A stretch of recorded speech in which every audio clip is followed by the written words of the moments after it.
आपको ये कहानी पसंद आए तो एक लाइक जरूर करें।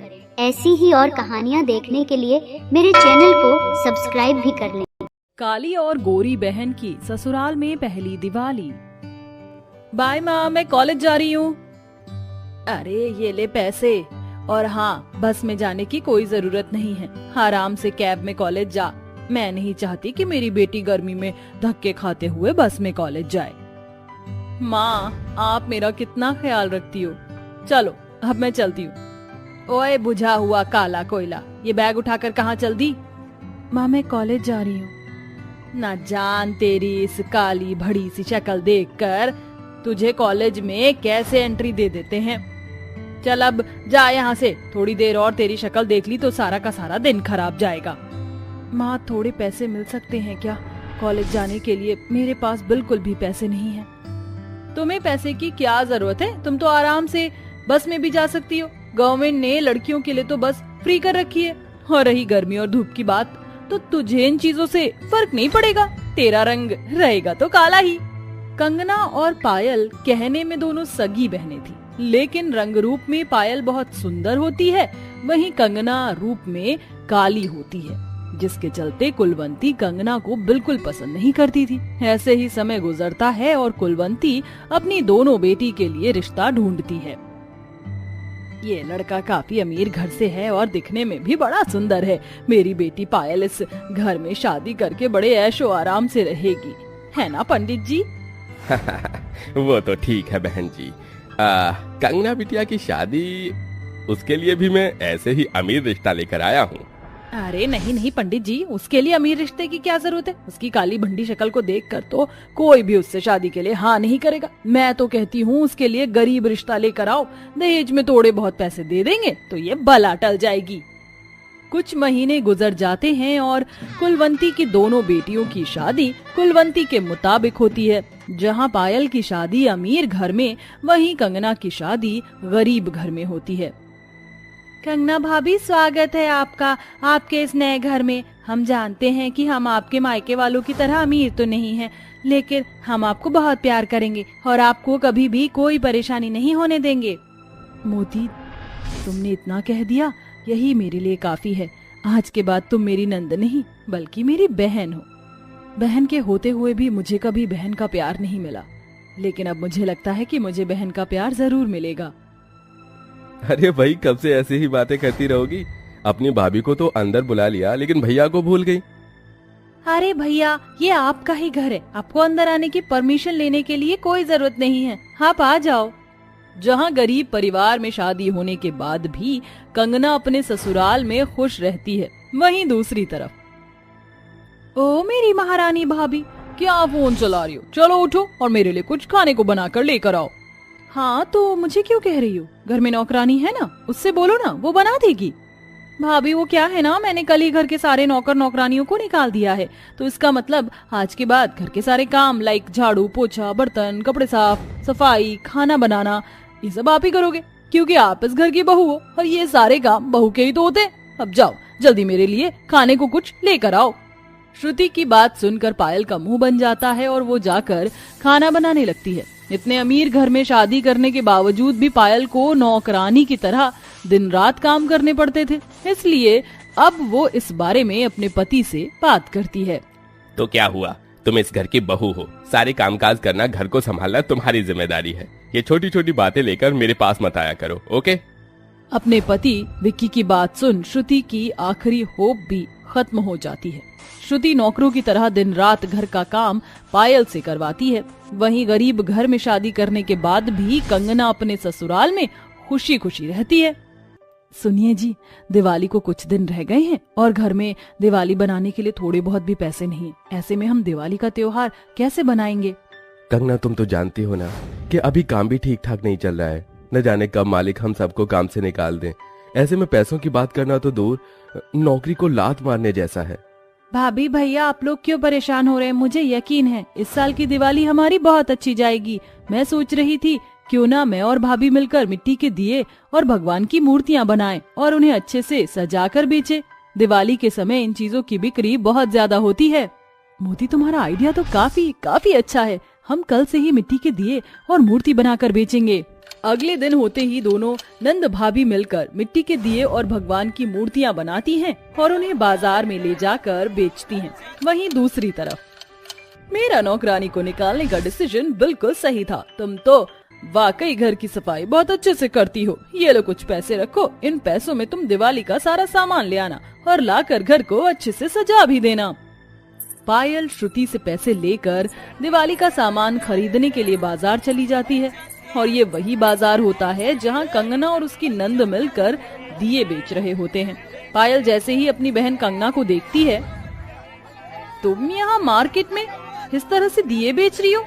ओफो, तुम्हारी कैसी हालत हो गई है ना। मुझे देखो, इतनी अमीर घर में शादी करने के बाद कितने ऐशो आराम से रह रही हूँ और तुम हो कि बाजार में दिए बेच रही हो। पायल, कोई काम छोटा या बड़ा नहीं है, इससे आपने परिवार का मैं गुजारा चला रही हूँ, क्योंकि मेरा परिवार तुम्हारी तरह अमीर नहीं है। तुम्हारी अमीर घर में शादी हुई है और तुम खुश हो, मेरे लिए यही काफी है। चलो मेरे लिए अब सारे दिए पैक कर दो, आज मैं ही तुम्हारी बोनी करवा देती हूँ। पायल कंगना के सारे दिए खरीद कर ले लेती है। पायल का ऐसा बर्ताव देखकर मोती को काफी बुरा लगता है, लेकिन कंगना से वो कुछ नहीं कहती। ऐसे ही दिन गुजरते हैं और दिवाली का दिन आ जाता है, जहाँ एक तरफ कंगना की नंद और पति मिलकर दिवाली के दिन अच्छे से तैयार होकर भगवान की पूजा करके दिवाली का त्योहार बनाती हैं, वहीं पायल खाना बनाने में ही लगी रहती है। अरे हाथों में क्या मेहंदी लगी है जो इतनी धीरे धीरे पूरी ला रही हो? जल्दी लाओ, मुझे भूख लगी है। हाँ बाबा, ला रही हूँ। दिवाली के दिन भी फुर्सत नहीं है मुझे। सब लोग दिवाली का त्योहार मना रहे हैं और मैं इन लोगों के लिए पूरियां बना रही हूँ। मेरी तो किस्मत ही खराब हो गई इस घर में शादी करके। श्रुति, मैं पायल से मिलकर आती हूँ। मेरी और पायल की शादी के बाद ये हमारी पहली दिवाली है। उसे ये मिठाइयाँ देकर आती हूँ, वो खुश हो जाएगी। ठीक है भाभी, जाइए। कंगना पायल से मिलने के लिए उसके ससुराल जाती है, जहाँ वो देखती है कि पायल दिवाली के दिन भी पुरानी साड़ी पहनकर ही सबके लिए खाना बनाने में लगी हुई है। पायल जैसे ही कंगना को देखती है तो वो खुश हो जाती है। हैप्पी दिवाली मेरी बहन, ये लो मैं तुम्हारी मनपसंद मिठाई लेकर आई हूँ। लेकिन आज के दिन भी तुम घर के कामों में लगी हुई हो। ये मेरी करनी का फल है। मैंने हमेशा तुम्हारे साथ बुरा बर्ताव किया, तुम्हारे रंग का मजाक उड़ाया, बदतमीजी की। इसकी सजा मुझे आज मेरे ससुराल में मिल रही है। अमीर घर में शादी करने के बावजूद भी मेरी जिंदगी यहाँ किसी नौकरानी से कम नहीं है। कंगना, मुझे माफ कर दो। पायल इतना बोल ही रही होती है कि तभी घर के बाहर जल रहे पटाखों में से एक रॉकेट उनके घर में आ जाता है, जिससे फौरन ही उनके घर में आग लग जाती है और पायल के पति और नंद आग में फंस जाते हैं। भगवान, ये क्या हो गया? अब मैं क्या करूं? बचाओ, हाँ मैं कोई बचाओ। अपने पति और नंद को आग में फंसा देख पायल से देखा नहीं जाता और वो अपनी जान पर खेलकर उन दोनों की जान बचाती है और उन्हें बाहर ले आती है। आप दोनों ठीक है ना? हाँ भाभी, हम ठीक हैं। अगर आप ना होती तो ना जाने क्या अनर्थ हो जाता। भाभी, मैंने और भैया ने कभी आपके साथ अच्छा व्यवहार नहीं किया, उसके लिए हम शर्मिंदा हैं। हमें माफ कर दीजिए। इतनी अमीर परिवार में शादी करने के बावजूद भी तुम्हें नौकरों जैसी जिंदगी जीनी पड़ रही थी, लेकिन आज हमें हमारी गलती का एहसास हो गया। आप लोग को अपनी गलती का एहसास हुआ और मुझे भी। मैंने भी अपनी बहन के साथ कभी अच्छा बर्ताव नहीं किया, जिसकी सजा मुझे यहाँ मिल गई। लेकिन अब सब कुछ ठीक हो चुका है। पायल की बात सुनकर सब लोग खुश होते हैं, जिसके बाद अब दोनों बहनें अपने ससुराल में खुशी खुशी दिवाली बनाती हैं और एक दूसरे को मिठाई खिलाते हैं, गले लगाकर बधाइयां देते हैं। गरीब दर्जी माँ की 5 बेटियों की मक्के का गाउन। ब्लाउज तो सिल गया, हाथों हाथ इसकी तुरपाई का काम भी निपटा लेती हूँ, फिर सूट सिलने बैठ जाऊंगी। भगवान की दया से इतने वक्त बाद सिलाई का थोड़ा काम आया है। 2 पैसे कमाने का यही तो दिन है। तभी अचानक दुर्गा बाहर धूप छाई देखती है। हे भगवान, दोपहर हो गई कपड़े सिलते सिलते, वक्त का पता ही नहीं चला। मुझे खेत में पौधों को पानी देने भी जाना है।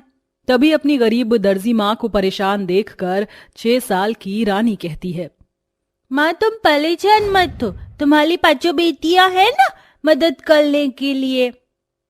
रानी बिल्कुल ठीक कह रही है माँ, आपकी 5 बेटी है ना, देखना इस साल हमारे खेत में मक्के की अच्छी फसल होगी। भगवान करे ऐसा ही हो धानी बेटी, तुम्हारे बापू के जाने के बाद बस एक ये छोटी सी जमीन ही तो बची है, उसे भी सरपंच हम गरीब माँ बेटी से छीन लेना चाहता है। इसके बाद गरीब दुर्गा अपनी 5 बेटियों गौरी, बबीता, अनुराधा, धानी और रानी के साथ खेत में आती है, जहां चारों तरफ किसान अपने अपने खेतों में काम कर रहे होते हैं। तभी दुर्गा अपने मक्के की खेती को डबडबाई आंखों से देखकर बड़े ही उदास मन से कहती है, सभी के खेतों में मक्के की बाती भी आ चुकी है, एक मेरे ही खेत में अभी तक कुछ भी नहीं। इस फसल में मेरे साथ साथ मेरी बच्चियों ने भी बड़ी मेहनत लगाई है, इस बार हमको निराश मत करना धरती माँ। चिंता मत करो माँ, देखना हमारे भी खेत में इस बार खूब सारे मक्के उगेंगे। माँ देखो ना, खेत में कितने सारे खरपतवार उग गए हैं, इन्हें साफ कर देते हैं। सभी खरपतवार साफ करने लगते हैं। तभी खेत में गड़े पुतले में लगकर धानी का फटा हुआ कपड़ा और भी ज्यादा फट जाता है। वहीं दूर खड़ा सरपंच का आदमी बुरी नजर से धानी को देखने लगता है। हे भगवान, ये नीच कितनी गंदी नजर से मेरी बच्ची को देख रहा है। किसी ने सच ही कहा है, एक गरीब की बेटी जब बड़ी हो जाती है तो दुनिया जमाने की बुरी नजर उस पर गड़ जाती है। अरे सरपंच जी, ससुरी दुर्गा की बड़ी बिटिया तो एकदम मस्त जवान हो गई है। हम तो कहते हैं कि का रखा है ई खेत मां, क्यों ना एक ही बिटिया को बंधुआ मजदूर बना ले, खुद हार मान ले कि ये फिर। अबे चुप बेखजूर, ये दुर्गा इतनी आसानी से हार मानने वालों में से नहीं है। मगर मैं भी देखता हूं आखिर कब तक ये कर्जा काट काट कर खेती करेगी। एक दिन खुद ये जमीन मुझे बेचने आएगी। तू आज रात ही इसकी फसल में ये दवाई मिला देना। दुर्गा आंखों में आंसू लिए अपनी 5 बेटी को घर ले आती है।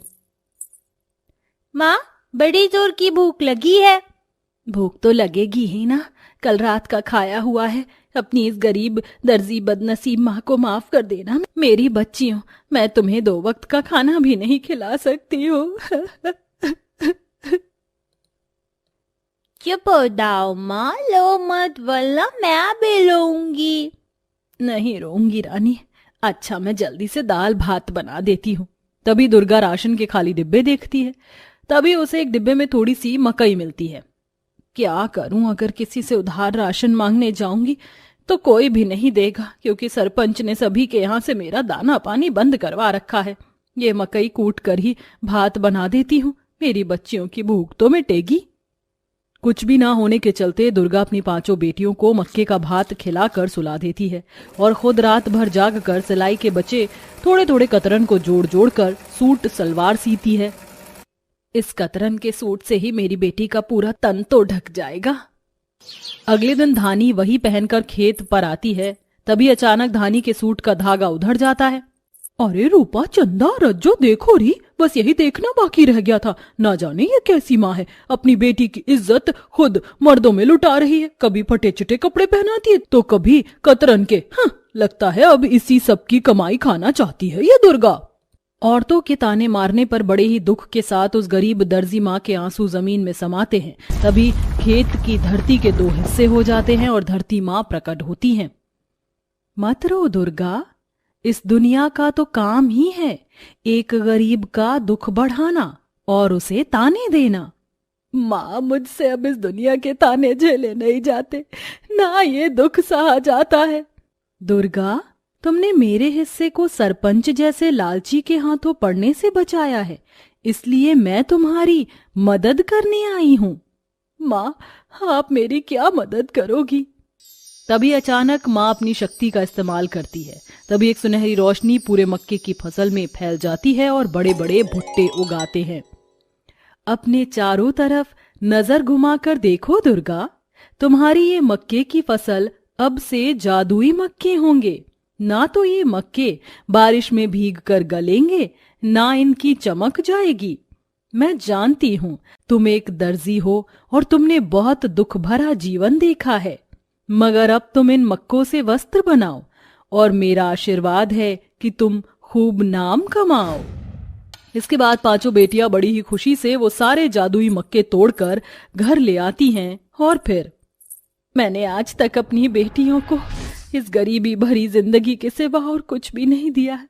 आज मैं इन मकई से अपनी बेटियों के लिए बढ़िया सा गाउन बनाऊंगी ताकि मैं उन्हें थोड़ी खुशी दे सकूं। फिर गरीब दर्जी दुर्गा मक्के के पत्तों को छील कर उनसे गाउन सिलती है। ये मक्के के पत्ते एकदम मखमल के कपड़े जैसे नर्म कैसे हो गए। माँ भूल गई, ये जादुई मक्के जो हैं। एक गाउन सिलकर दुर्गा उन्हें मक्के के दानों से बड़ी ही खूबसूरती से सजा देती है। उस गरीब दर्जी माँ के हाथों से सिला गया मक्के का गाउन देखने में बहुत ही बढ़िया लग रहा था। बारी बारी करके दुर्गा अपने 5 ही बेटियों के लिए अलग अलग डिजाइन का मक्के का गाउन सिलकर उन 5 को देती है। 5 वह गाउन पहनकर अपनी माँ के सामने आती हैं। माँ बताओ ना, कैसी लग रही हैं हम 5 इस गाउन में? पहली बार अपनी 5 बेटियों को गाउन में देखकर उस गरीब दर्जी माँ का दिल भर आता है।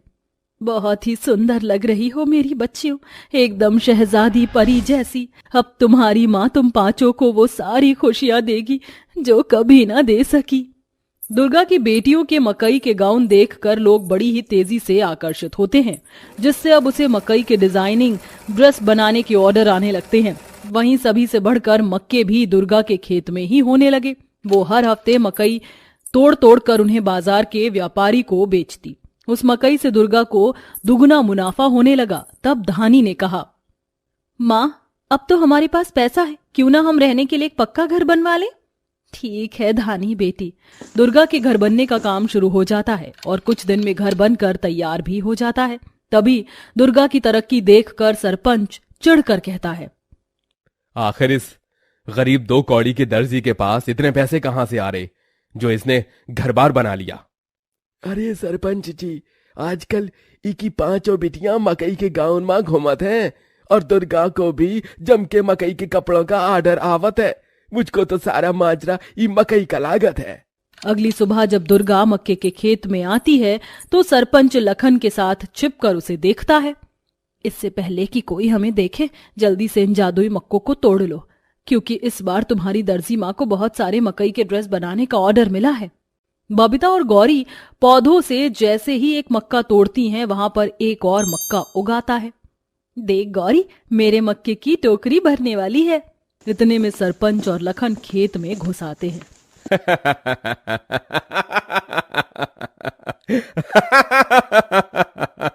तो ये है राज तेरी तरक्की का।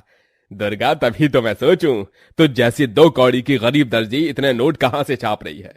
आज मैं तुझे और तेरी 5 बेटियों को इसी मकई के खेत में गाड़ दूंगा और ये खेत खुद हड़प लूंगा। फिर ये खेत भी मेरा और जादुई मक्के भी। देख सरपंच, गरीब के हिस्से का लालच छोड़ दे। भगवान सब देखता है और उसके यहाँ हिसाब होता है। तभी सरपंच लालच में आकर एक मक्के को तोड़ता है। तभी वो विशाल बड़ा मक्का बन जाता है और उसके पत्ते खुलकर सरपंच को अपने अंदर खींचने लगते हैं।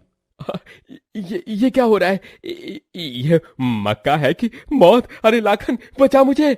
लाखन जान बचाकर खेत छोड़कर भाग जाता है और सरपंच थरथरा कर डरते हुए कहता है, दुर्गा मुझे माफ कर दो, मेरी जान बचा लो। मैं लालच छोड़ दूंगा, किसी गरीब की जमीन नहीं हड़पूंगा, वादा करता हूँ।